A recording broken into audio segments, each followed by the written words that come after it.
all ready.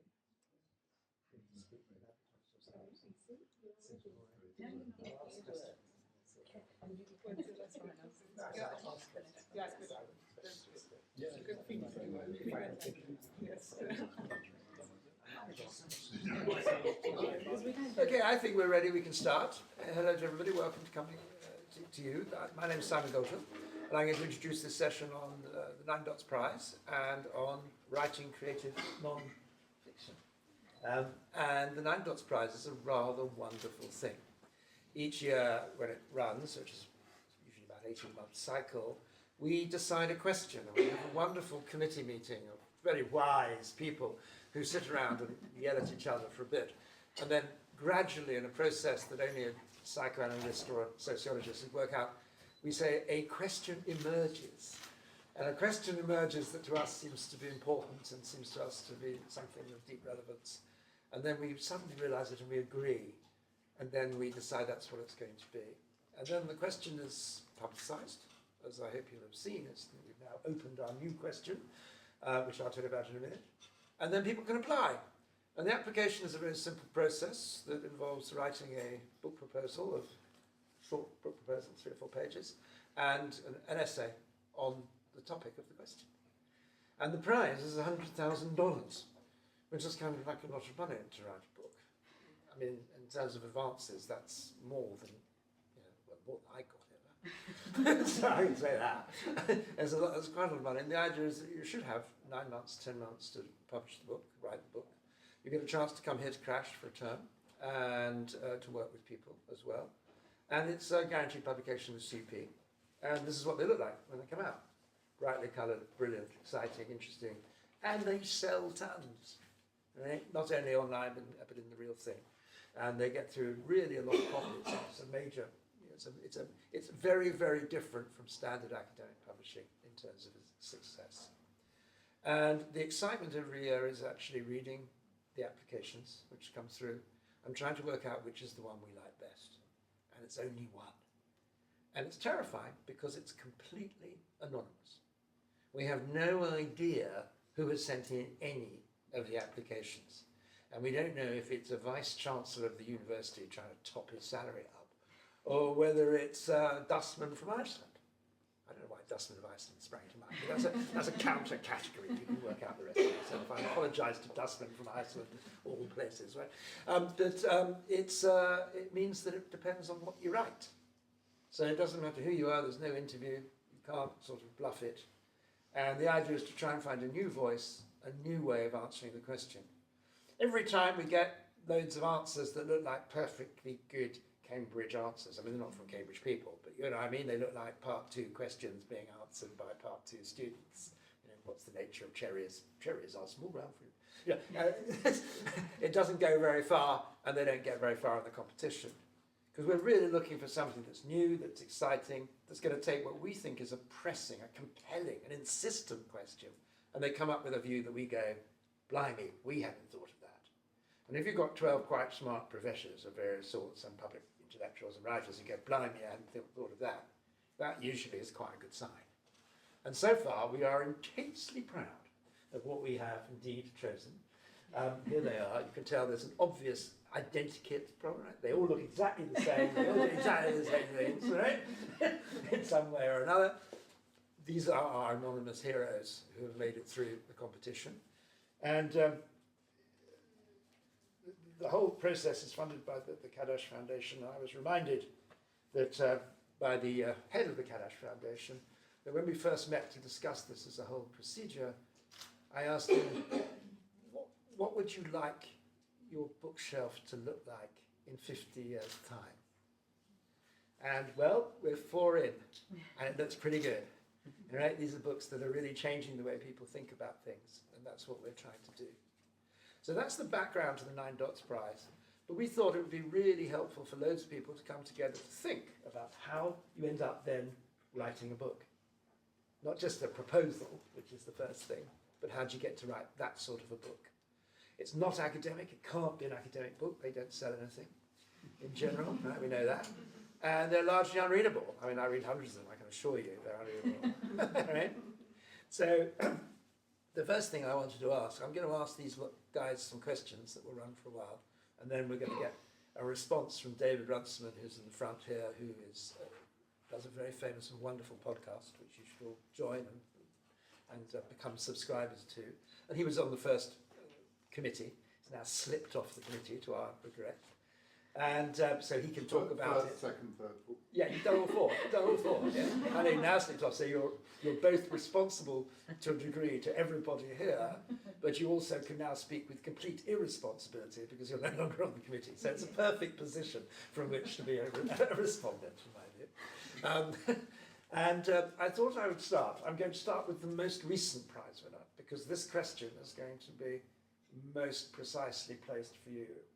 And I want to ask you, when you won, I have to phone people and tell them, I know what the noise is like when you phone someone and tell them they've won $100,000. It's brilliant. Do you know the noise when a jaw hits the floor? It makes a real sound. And that's it. Everybody goes, it's very interesting. You know, the gap between hysteria and terror that comes through. It's a very interesting moment. So I want to ask, I'm going to start with Joanna. I'm going to ask the same question to everybody working backwards in time. But I want to ask, how daunted were you when you heard you'd won? Daunted? I mean, I was in a shock. I think it's fair to say, right? I mean, because what daunts on you is,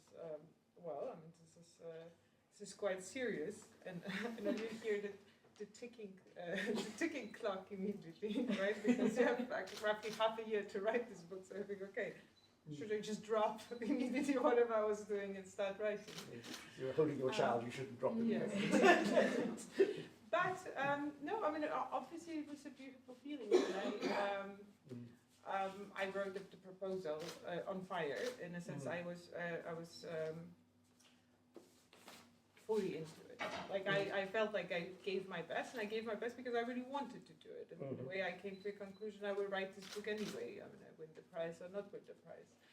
And yet, of course, winning the prize is incredible empowerment. Also, the event tonight is about writing creative nonfiction, and for me, also that meant this empowerment to allow this other type of voice that has not been supported by academia that much, but it brings 10 years of my research and allow it to speak differently. I mean, to make this story way more personal, right? I mean, around 2020, I started writing poetry and stopped for a while writing academic stuff.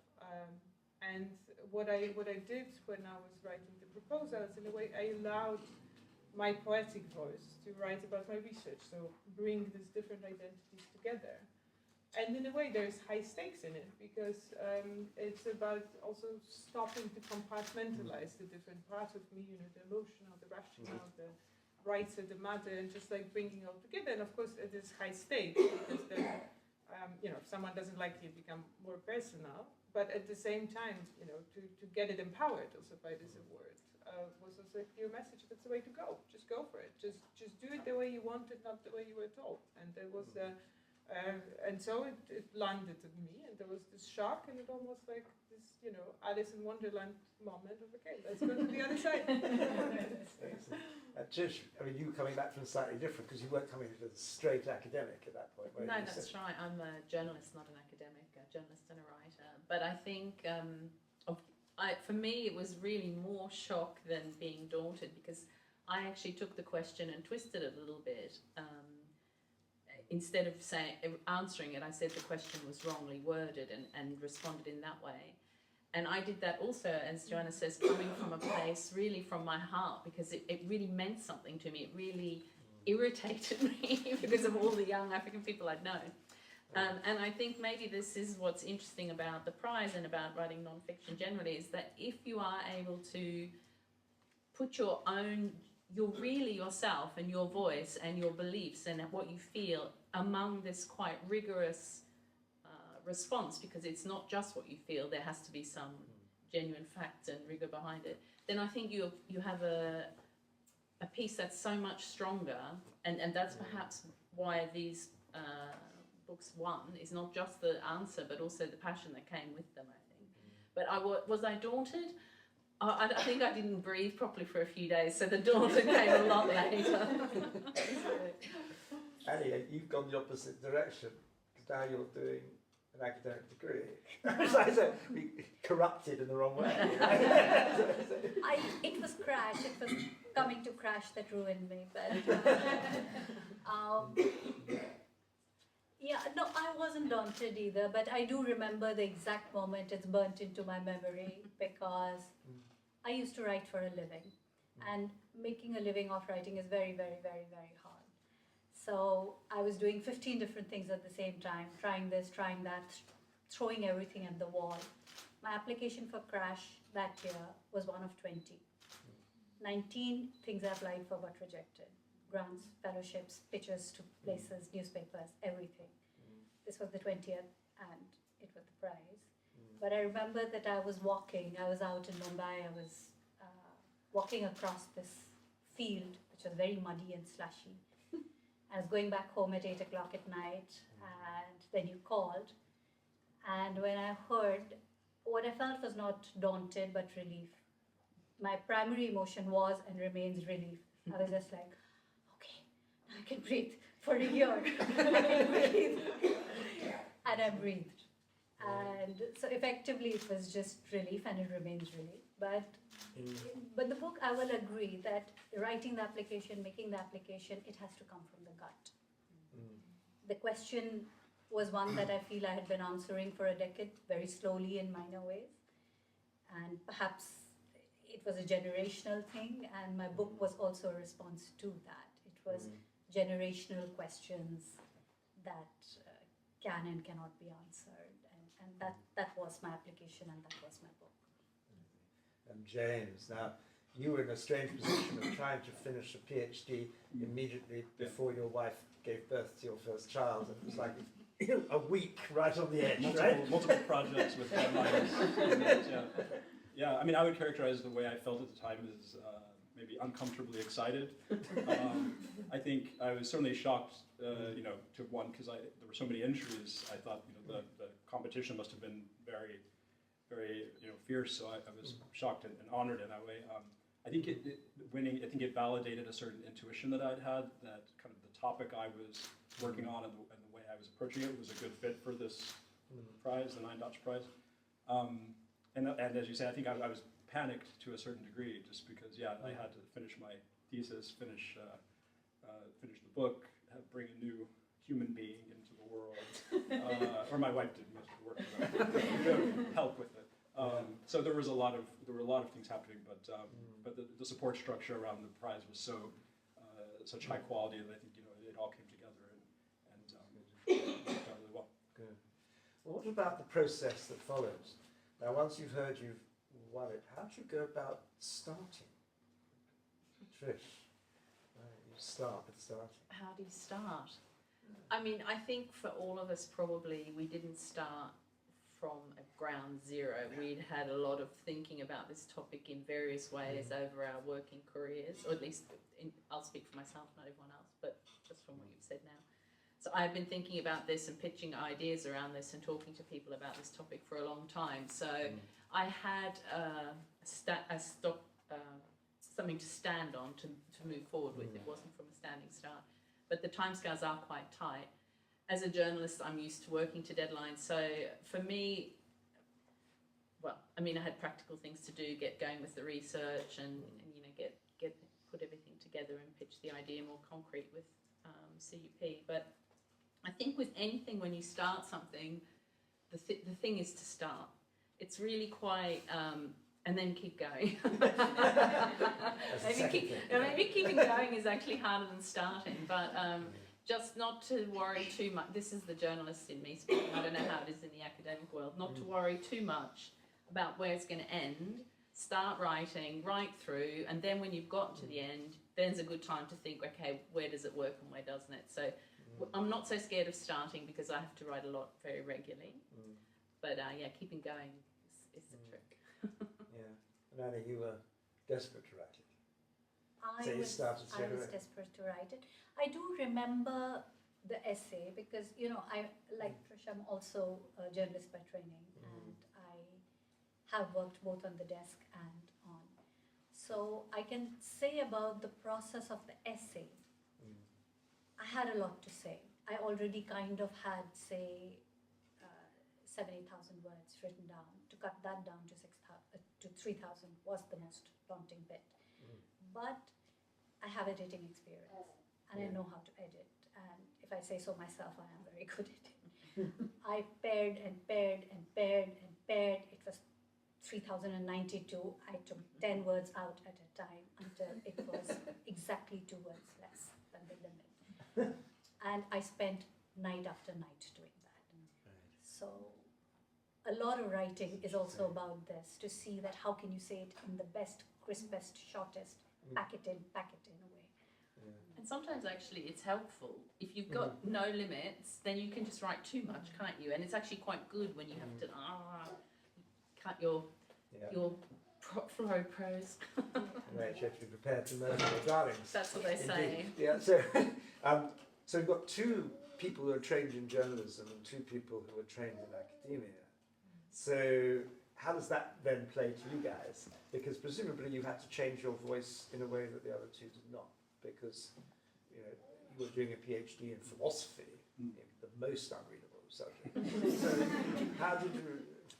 Yeah, well, it's interesting. I mean, I think because on one level, I think this process of like kind of distillation that you guys refer to is what I experienced too. There was a kind of, for me, I came at it from kind of the top down and the bottom up point of view. There's like, from the top down point of view, I think I probably iterated, what's my overall story, the structure of my story, kind of, 100 times before I found one that really worked. But then, the book is what, 40,000 words to make this, and so each word matters, and so the specifics and giving the reader a sense of the, something to kind of hang on to sensorially, and is important. And so that was the bottoms up approach, defining just where those fit, and then in terms of the voice, I think some of the editorial guidance that I got from Chris and the team at CP was really helpful in this regard. I think I was with my first child. I think I'd been reading a bit too much Now Scarred or something. I was thinking about I'll make a letter to my child. And it pulled me back from the precipice of sentimentality. And so I think that the balance that it ended up striking was effective as a result of that. It was the same for you, Jo? Well, no, I remember you saying at the time, it's quite hard to find my voice here. I think, the thing about your voice, it's and this way I'm coming more from poetry, voice-wise than academia. It's about that you cannot push for it, you have to allow. And also then you pass through multiple entry points where you think you found it, and then you realize there's a next door and there's a next door, and you have to, and there's no way to force it. And in a way you have to become a feeling machine. I mean, so the way I think about creative nonfiction or poetry, in the sense that's where it converges, or anything worth reading, to be honest, is that the point is not to inform the reader. The point is to transform the reader, to have a person who ends reading the book be a slightly different person than the one who started. And in order to achieve it, you have to allow yourself to be transformed. And it's sometimes a painful process, because the process of letting go multiple identities underway. And for sure, what was very helpful for me was the seminar at CRASSH. I mean, CRASSH was super helpful in organizing this, and I brought some of my chapter, and I think in particular the first seminar I brought my, first draft of the first chapter, and it was Cambridge, so, and there were very personal parts in the first draft, and there were parts that were still a little bit more like academies, right? And of course you entered the room, there's 13 like Cambridge academics, so of course I was like, okay, what can I say about this personal parts, and is it academic enough, is it not? And actually all of them in the room told me, like, just check out this academic stuff, just personal stuff, the way it comes through, it actually carries the argument much better. And that was one also field another, like this was one of those important gigs, because I thought, okay, this guy's in Cambridge, this is the smartest and best stuff, and like I'm really on to tapped into something, and I need to keep going. But then, so I mean, I went through and each of those gates that I'm named to pass manifests itself in a form of crisis. So it's and you have to lean into it with a full trust that you have to go down to go up. So did you also have others? Did you have people who helped you in that way? I mean, CRASSH obviously it's a seminar, slightly academically led probably, but did you have other people you trust to show your work to? I think I didn't have the time, honestly, because That's interesting. I had always been writing the book, but the truth is that I didn't have all the research. I had about, say, 30% of the research, but I just didn't have the money to go and do the research until I actually got the prize. I needed to make 3 different research trips, and I had to do it very quickly. So I made 3, I traveled, I dropped everything else stopped, and I just said, okay, this book needs to be done. And I had to read a lot, research a lot, and I packed everything into 2 or 3 months, and then I came to CRASH, and I wrote my first draft here, and very quickly. That is quick. Yeah, but so being at CRASH was helpful, but I didn't have the time to get feedback much, etc. Yeah, it's interesting. It's very good to be fluent, obviously. And it helps. So did you have someone in mind? Did you have a writer who you thought, I'm going to follow this? Henry Miller is my hero. Well, I certainly had people around me, friends who would listen to me read it, and I really wanted to make sure I didn't hand anything in that I hadn't read out loud first. For me, I thought for this book in particular, that would be really important to kind of have just to strike a certain kind of tone with it. But in terms of writers who I was trying to emulate, I mean, I think it's there's all the writers that have influenced me, but I think I don't know if there was one particular writer that I was trying to emulate for this purposes of this book. There were certain kinds of books I had in my head that were kind of very short and were just kind of, like I said in the intro of my book, I scream, not a thesis, kind of just trying to bring something to light. Like, here's an issue, we need to look at this.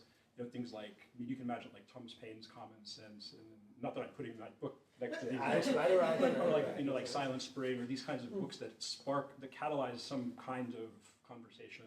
I was kind of roughly thinking of those, but not strictly modeling them structurally after those kinds of books. And what about you, Trish? Because again, as the journalist, did you go to the academics for advice, or did you just say, oh, God, I've never met a journalist who's really asked for advice? I didn't turn to academic writing, no, I didn't. It's not my field at all, so to be honest, I wouldn't have had an easy entryway into that. I'm really motivated by a writer called Svetlana Alexievich, whose name She's fantastic. Yeah, probably butchering. Nobel Prize winner from Belarus, yeah? Yes, and The her Women book, on the Face of War is one of the great books. yeah, and her book, it's from the post-Soviet era, where she spent 20 years or so speaking to people across Russia about the experiences of moving from communism to capitalism. And the book is essentially monologues of people. There's very little, if any, narrative connection, but it's so powerful. For me, it was such a powerful book.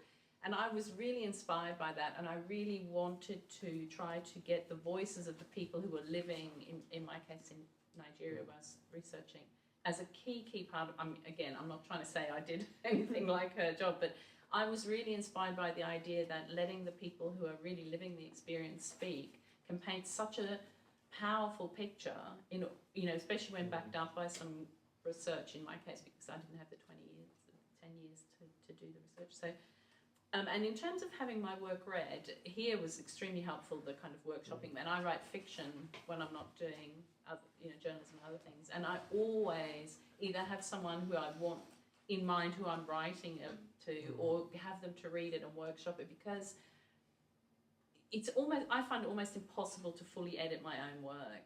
I'm too close to it, I can't even see it anymore. I think it's really, really good if you've got someone you trust who can read it and feedback, and you don't feel personally offended by their feedback. That's the kind of thing you have to learn, I guess. Yeah, that's the thing you have to learn, but it's super useful. Yeah.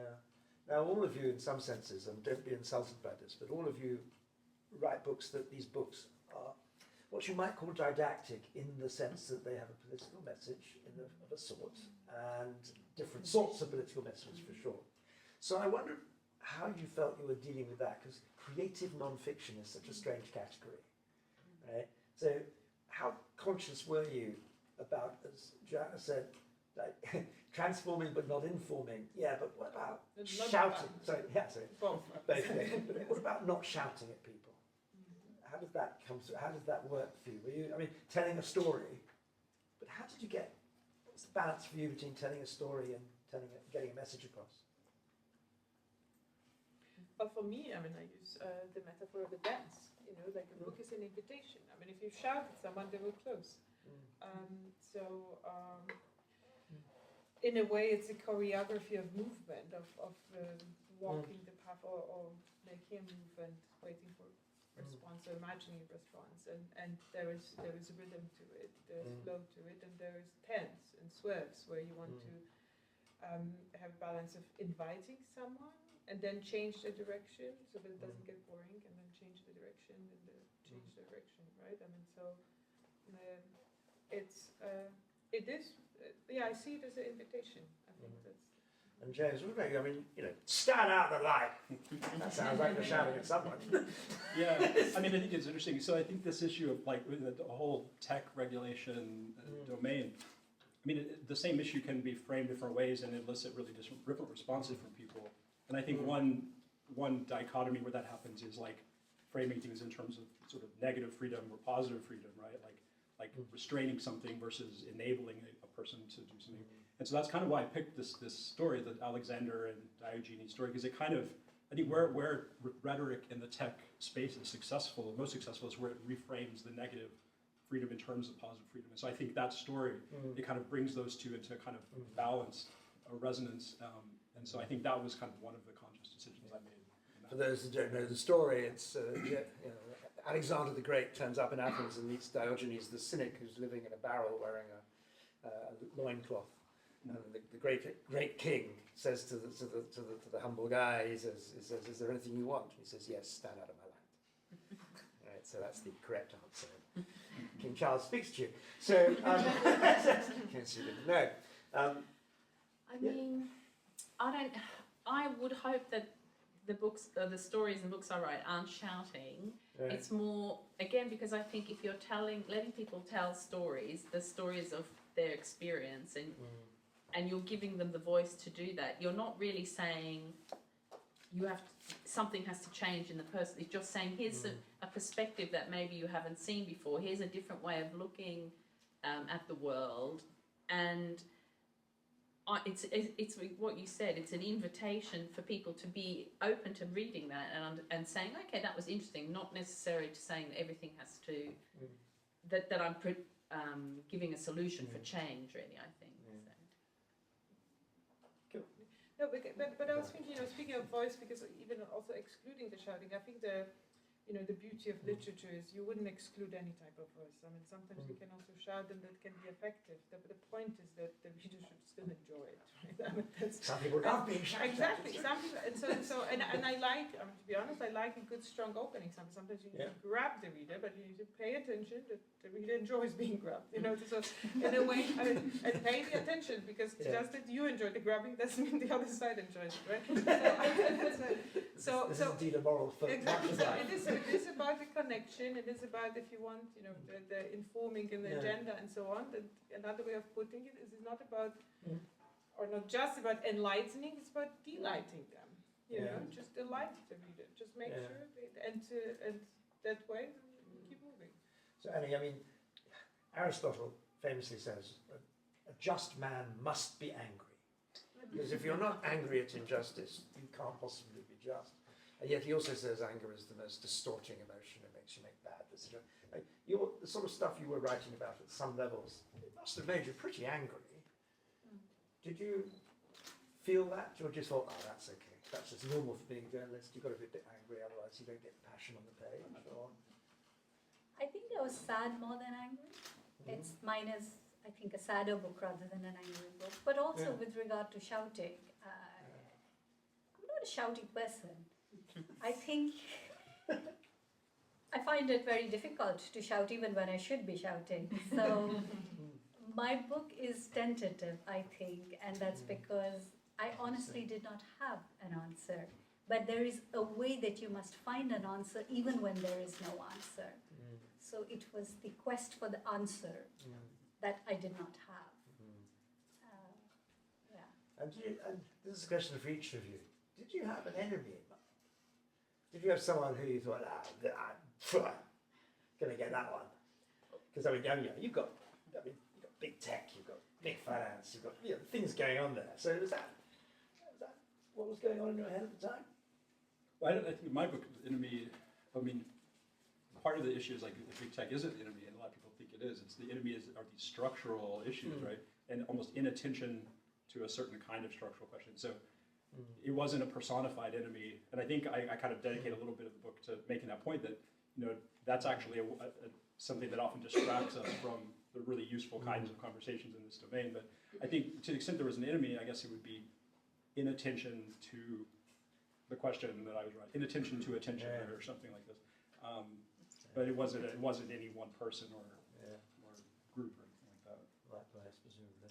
Well, I mean, I think I was the only time I was a bit fired up and was when I was answering the question initially, when I was a bit like, hang on a second, and that's when. But in general, I didn't have any. I just wanted to share what I think is an amazing.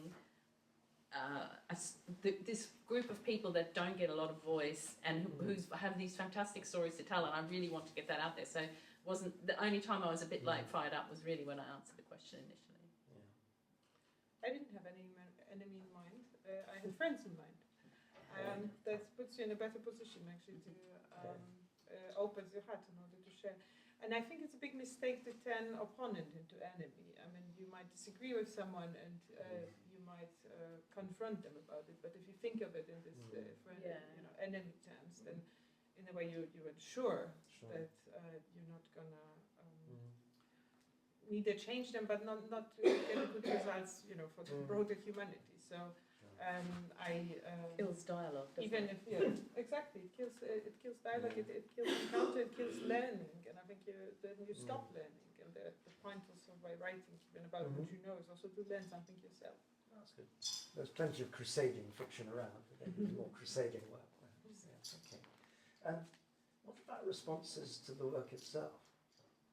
Joanna, you're going to be last in that one because you've only just published. But Andy, why don't you start? I mean, did you get responses that made you think, why did I bother?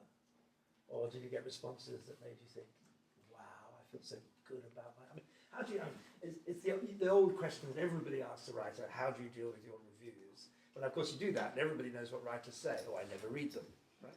You have to say that because that's the lie you live by, because if you started talking about them, you shout and scream and do all the rest. I've never had a good review in my life, and I'm etc. So, but broader than the reviews, I mean, these are all 4 successful books, but actually what you have to deal with is putting your head above the parapet. All of you have put your head above the parapet in a pretty big way. It's a wide sell books. Did anything happen that surprised you? I mean, did you suddenly wake up one morning and find you had paparazzi outside the door? No, no such responses, mostly positive responses, mostly very empathetic responses. I was invited into an online book club recently, and they were reading Runciman Cactus, and they were reading it aloud to each other. And there's one girl who had tears in her eyes, and that was very moving. But also it was very assuring and affirming because it was doing what it was supposed to do. So I was very moved by that and happy also. And you didn't get responses of people saying, hey, that's not my India? No, actually, I think no. I think a lot of people who give those kind of responses don't tend to read that much. That's a very, very discreet answer to Indian politics. I won't go any further. But aren't there some people who happily give response precisely because we didn't read it? Possibly. I have to ask you this question. Yes. For those who don't know, there was a massive Twitter storm around the publication of Sorake. I would have to say it was a very interesting experience. At the time, it was quite horrific. What's interesting is that most of the people who were against the book on Twitter hadn't actually read it. They'd read a small excerpt from an interview that was taken out of context, beside the point. But for me, that was very enlightening because when it was happening, I had so many calls from so many people who told me they'd had similar experiences when they'd published things, both photography and writing. And I do think in the current world, it is a possibility that if you publish something that is even remotely, I would argue it's not contentious, but obviously I'm a white woman writing about Africa, so there is contention there. You have to be a little bit prepared for a response, which I wasn't. I hadn't expected that at all, and I think that is something you have to consider can happen, but don't let it put you off, because it is also just a storm in a teacup. It's gone pretty much within, in my case, within about 10 days, it completely went. I think people read the book and realised that it wasn't what people were saying was about. And it also makes you really quite a lot stronger. Like, actually, I write fiction now, and it has had good reviews. I read none of the reviews, genuinely, because it was so difficult when the reviews were so, or it wasn't reviews, when the comments were so aggressive and negative and harsh. And I thought, you know what, I can only do what I can do, which is put the work out that I've done. And if people love it, that's great. If people hate it, I'm sorry, but it's best not to get involved. So in a way, it was a really learning experience for me, that now I no longer judge my work really by what other people are saying. I just do the best I can. But yeah, it can happen, and it sucks, but at the end of the day, it doesn't kill you. So. James, you... Yeah, I think on a similar note, I would probably distinguish between like reviews and reactions. And I think there's a lot of reactions out there to a lot of things. But I mean, I found reviews of my book, regardless of if they agreed or disagreed with it, to be very useful. Just if they were engaging with it and grappling with something, that's useful to me, because it's not obviously perfect as a book. So, and I think there were certainly unexpected things that came out of the book in terms of enabling me to sort of help advance the conversation topics I was writing about. Different fora, like the president of Princeton, one of the most unexpected things. The president of Princeton just chose my book as the one book that he assigned to all incoming students in Princeton in 2019. So I got to go there and indoctrinate them all with my ideas. Actually, I thought about going to the bookstores in Princeton, because there's probably a ton of my copies of my book in the book, and look at all the notes in the book. That would be really a good review. Interesting project. And then one of I think just the way in which governments and kind of business government leaders have been interested in these ideas. The timing of my book was really, I think, good in the sense that there were a lot of these kind of political turbulences regarding digital technology. That was really, I think, interesting. And then probably on a lighter note, I grew up watching the show Walker, Texas Ranger, where Chuck Norris is like roundhouse kicks everybody in the show, basically. But he wrote an essay online and talked about my book. Chuck Norris, patron saint of the internet. So, I don't know. So that was, again, like, it's just in terms of sheer unexpected. It's like that would probably That's be pretty high top up there. of the list. That's top of the list. That's very good. Now, obviously, you all wrote personal stuff. I mean, there were personal bits in different levels and different ways in all of your books, and you were personally involved with it. So I'm not going to ask you about that, because I think it's it's very clear in all the books. But I'm going to ask you whether there's anything you would have done quite differently now that you've had the experience and gone through. Listen, I'm going to ask that. Hold that thought. First, I'd like you to say, because it'll be interesting for people to hear, I think, about the way the book has actually transformed what you've done. I mean, because it's very interesting that I think at least 3 of you have changed career. And Joanna, having just won it recently, hasn't had a chance quite to change her career yet. You already did as well. So all of you have sort of changed your career.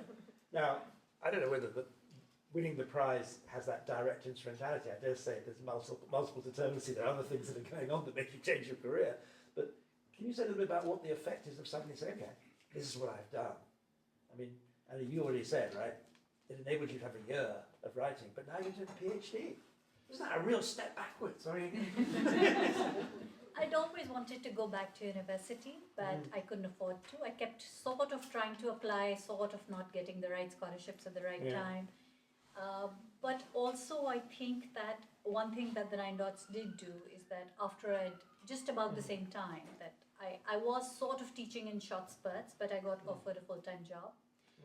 And once I started teaching and coming to Cambridge looking at CRASSH, this desire to really go back to university just grew very strong. And after a year of teaching back in India, I decided to apply for a PhD. But I was also very clear about the kind of PhD I wanted to do. I knew the course I wanted to do. I knew what would make it meaningful. And I'd had the time to think about it. So that was critical. But I think also that all of us have actually done more than one thing already. Like none of us were doing just one thing before we won this prize. I was writing multiple poems, also little bits of teaching, little journalism, little poetry. Same for Joanna, same for Trish. James had a tech career before he did his PhD. So I think it helps to already have something else, and then winning the prize then also opens up further doors to try something else. That's interesting. That's very wise. I think the richness of experience before you write is incredibly important. So one piece of advice you could all go away is have more experience. Trish, going from creative non-fiction to fiction. You're now a novelist, would you say? I Very have been, successful one. yeah, I have Very been working successful. in writing fiction recently. I think what the prize did for me was it built up my self-confidence and belief that I had something to say. You know, it gave me, obviously I've been writing as a journalist for many years, but that's reporting what other people say, really. And this was a time when something I wanted to say was considered worth saying. And perhaps it's no coincidence that since then I've written 3 novels, which I probably wouldn't have had the self-belief to do. So yes, I think that sometimes you need to remind yourself you can do this, stuff. I'm changing it. I'm not sure if I'm changing careers or just taking a pause. I would like to go back to non-fiction and journalism.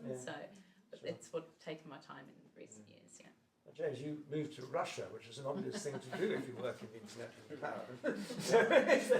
Yeah, no. I mean, I think it seems like a common thing here is winning the prize freed us up to kind of think of like what are our authentic goals and then how do we pursue those. And so in my case, some of those were family related. And so my wife got her dream job with the World Health Organization around the time I won the prize. So it enabled me to actually support her career. And so that took us to Russia, and then unfortunately because of the war out of Russia later on. And so I think in some ways, like I kind of feel like my career has also been 9th dot, kind of outside the box. It's sort of not academia or industry. It's a mix of kind of advising, speaking,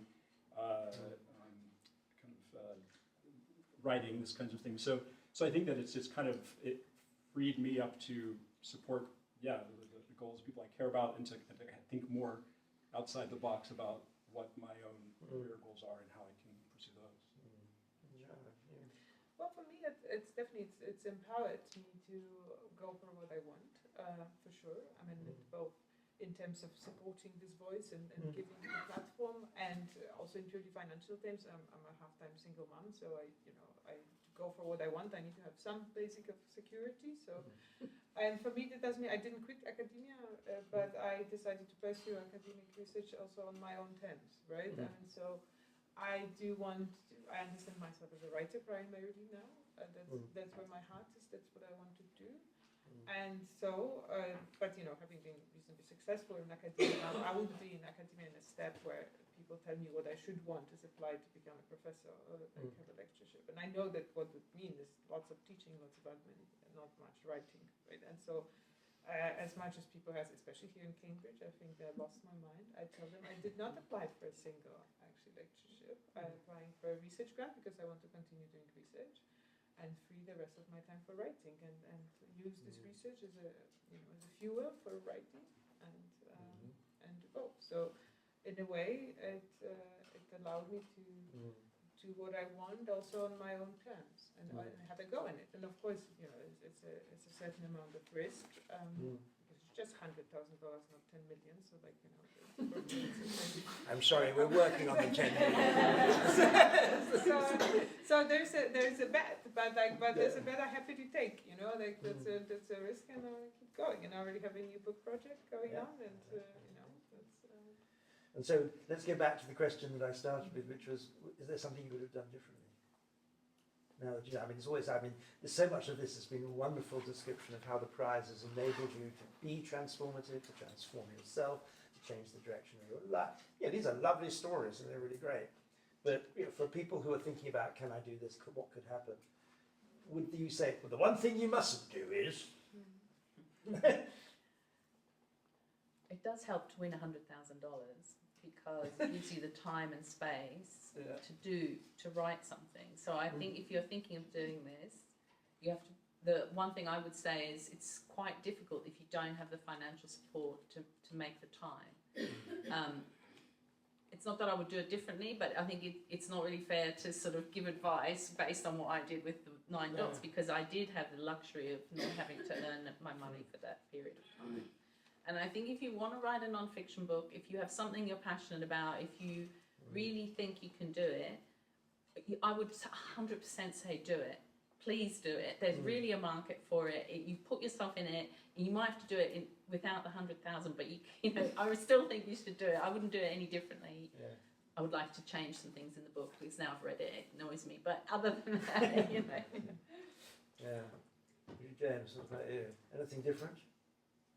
I can't really think of anything I would do differently. It's terrible, guys. I'm afraid no, this is just a perfect story, right? I mean, You can always. it's hard to say. Yeah. I mean, there are certainly, in the writing of the book, paths I took as exploration that I ended up not going down, but I would have known I didn't want to go down them if I hadn't explored them. So, no, I mean, I don't think in general there's nothing I would do differently. And you're perfectly comfortable with what you did as well. I wouldn't change anything I did just because I think if I changed even one other thing, I wouldn't have been able to write the book of this length.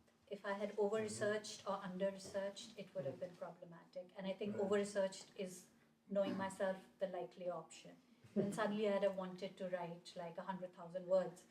And then I would have had a fight with people about what to cut. And that would have made life hell for everyone. So I think for me, I wouldn't change anything with this book. But I think it would have helped to have the research a little bit further in time, to just have been able to research not everything in those last 3 months. That's interesting. So we're going to move on to... You assume I'm not going to change anything, right? Sorry. Too new. What would you do differently? Nothing, Simon.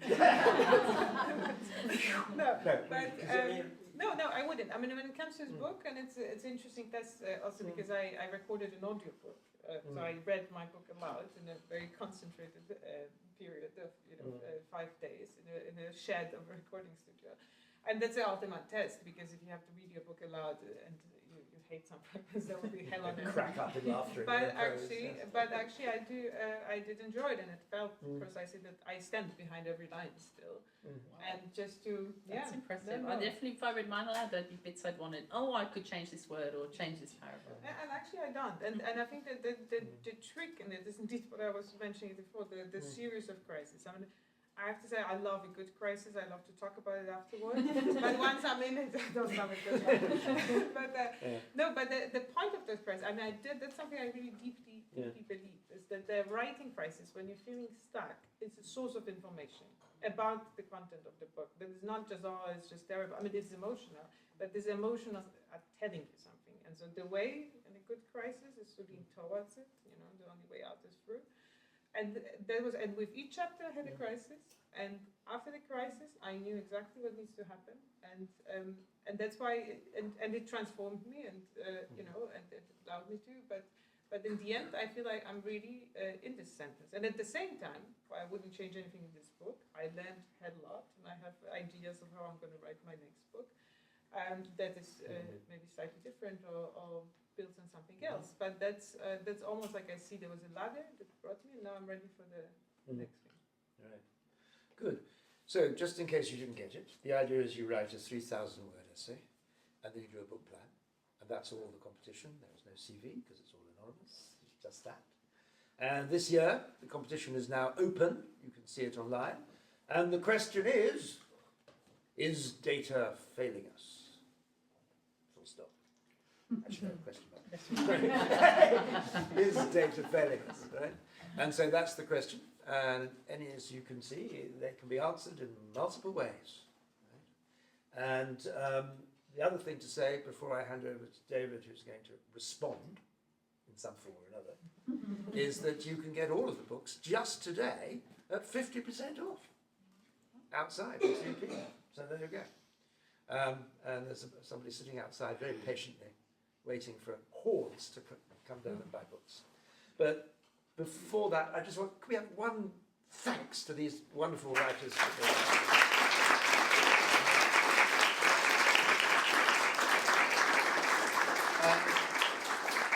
I'm going to turn over now to David Runciman, who will take my chair and say briefly, and then we'll come back and then we will open it up. Thank you, Simon. So yeah, I've been asked to respond. I'm not totally sure what that means here, but it was a great discussion, and it was really inspiring, actually, and it reminded me why I loved being involved with this prize, and it really is, it's a lot of fun being on the judging panel, and it's partly because it produces these great books, but it's also because it does bring together things that are a bit at odds with each other. So one is, as Simon said, creative non-fiction is a weird category, right? So first of all, many people have pointed out, publishing is a very weird business because it divides the world up between fiction and non-fiction, which is kind of mad. So fiction is wonderful. I love fiction. I mainly read fiction. But it's like saying the world is didn't happen and not didn't happen. Or not real and not real. It's odd it's that way round, but there it is. But then creative non-fiction is, clearly there's at least the potential for attention there, because people do sometimes say things like, that's a bit creative with the facts, and their creative and facts are assumed to be in opposition to each other. So there is a real question about how far, how creative can you be?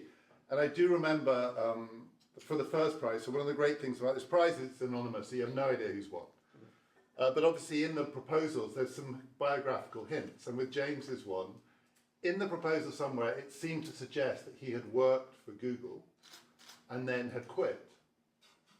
And I remember when we decided to award him the prize, someone said, but what if that's not true? So there was great relief when his CV was revealed. And because that would have been quite a challenge, actually, if it had turned out that you were CEO, the Vice Chancellor or whatever the cabinet. So there's clearly a sort of limit there. So that's one of the tensions, and it's interesting by the line. And then the other one, again, as Simon touched on, is academic publishing. This is a CEP book. And again, publishing is a mad business. So the categories are academic and trade. It's like some 19th century thing.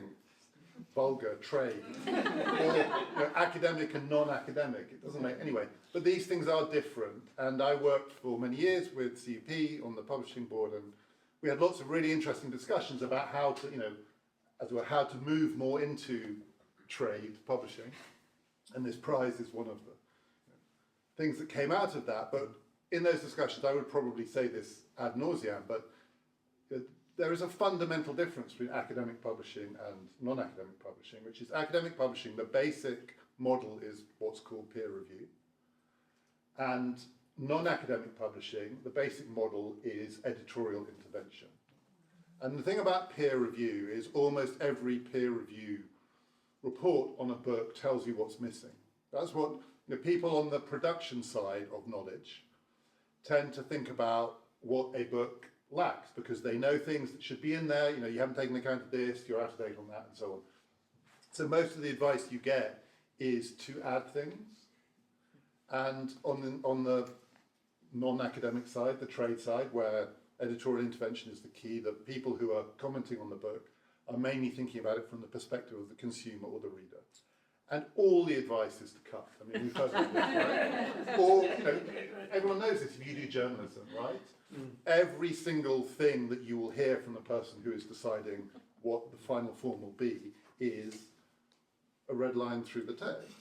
So you've got two completely, and there are merits to both. Peer review gets a bad press, but it's useful to have experts in the field tell you what's missing, but it produces this weird tension, one of which is add and one of which is take away. And it's not like academic publishing is always, so there are some very long academic books, but publishers have limits, paper costs money. Academic journals set very strict limits to publishing. It's usually 8,000 words, 10,000 words, but it produces a particular style. And I have to say, the reason that most academic journal writing is, for want of a better word, Simon used it, so I'll use it, unreadable, is that you've got 8,000 words, but all the editorial advice you've been given is to add stuff. So you can't breathe when you're reading these articles. I mean, you know it, right? And they're often very important, they have important stuff in them, and some people find a way to do it. But most of them are, it's claustrophobic because it's all being squeezed into too small a space. And so what's so interesting about these books is that there is a limit, it's 40,000 words, but these aren't peer reviewed in the sense that the process was readers decided, non-experts in the field, readers decided what we thought would make a good book, and then the idea is to write it. Even though the readers were mainly academics, not entirely academics, but mainly academics, and there's a bit of sort of, it should be a bit more this, but on the whole, these books breathe. I mean, the reason they're also readable is because they do escape that trap. And this is, again, not to say, peer review is really important, but there's sometimes a thought that somehow you can do both, and you can't. You actually can't. Either you need an editor who says cut, or you need a peer who says add. You can't do both. And then the other thing that's so interesting about these books, Simon's mentioned it, everyone, they're very personal. Right? Or in their different ways, they're all very personal. And I think, having read, Jane sees hundreds. I mean, there are 1,000 people apply or something. 700. Right? 700. So it's very impressive to win this prize. We don't see all of them, but we see quite a large selection of them. And I definitely noticed over the 4 cycles that the entries tended to get more personal because people noticed that personal stories can win the prize. And there was a sort of question, there seemed to be 2 interesting questions. One is how personal, and the other is what is the balance, and you touched on this, what is the balance between the personal bit and the kind of structure that makes the argument or shouts or whatever it is, or pushes the point. And my feeling, having read a lot of these, is, and as they got more personal, is that most of the personal ones didn't work. It's very rare the ones that did. And the reason they didn't work, so some people it was their own story, some people it was other people's stories that they were telling. Family, the story of my family was often the thing. I'm going to answer this question by telling you the story of my family was a very common response. And the reason most of them didn't work is they sort of drew the question into the personal story. They kind of dragged it into their experience, and therefore they shut it down. And even if they weren't didactic or particularly political, what they were doing was sort of squeezing the life out of the question. And most attempts to write personal, creative non-fiction, to be honest, my experience with this prize, do that. And then the ones that are successful do the exact opposite of that, which is that the personal story opens up the question. And the personal story is a kind of someone, so I mean, it's not a great image, but it sort of felt to me like with most of them, they were taking the question and they were pulling it into the story of their family. And past a certain point, how you just say, who cares, right? I want to know, it's like hearing about other people's dreams, right? It's that even if it's skillfully done, and everyone knows everyone knows what that kind of writing is like. And then these versions were the opposite. It's like someone telling a story, and as they tell you the story, they're walking through the question. And so by the end of it, the question has kind of opened up. But it is, I think it is interesting and worth noting how rare that skill is, actually.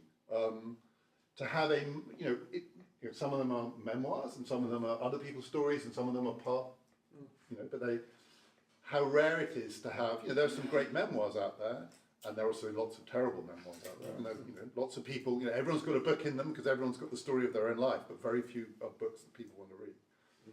But these ones are ones where the story opens up sort of out into the world. It's like walking out into the world rather than putting the world into you.